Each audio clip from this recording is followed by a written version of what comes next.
Það talað að sé ekki frítt húsnæði fyrir nemendur, þeir fá ekki greitt fyrir að vera í skólanum, það of erfitt að vera í skólanum, það of erfitt að vera að sinna einhverju svona félagsnámi og þar af leiðandi einhvern veginn að saxa niður á kröfunar. Og þetta alveg ótrúleg vending eins og Neil Ferguson að færa rök fyrir þarna, bara,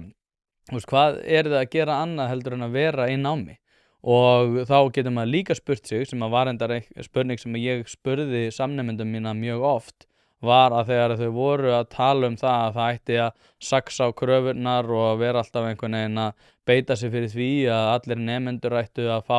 aðeins meira svigrúm til þess að sinna sínu námi, auðveldara próf, minna lestrarefni og þar fram til göttunum. Hvað þýðir það fyrir þína gráðu? Út af því að það sem að ég var mjög ötull í því að benda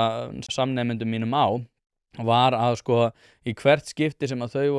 þeir nemendurnir væru að tala það að það ætti að saxa niður á kröfunum, að þá voru þeir í raun að gjaldfella mína menntun. Ef að mín menntun þýðir minna, sem að náttúrulega kröfuleysið óumflýjanlega gerir,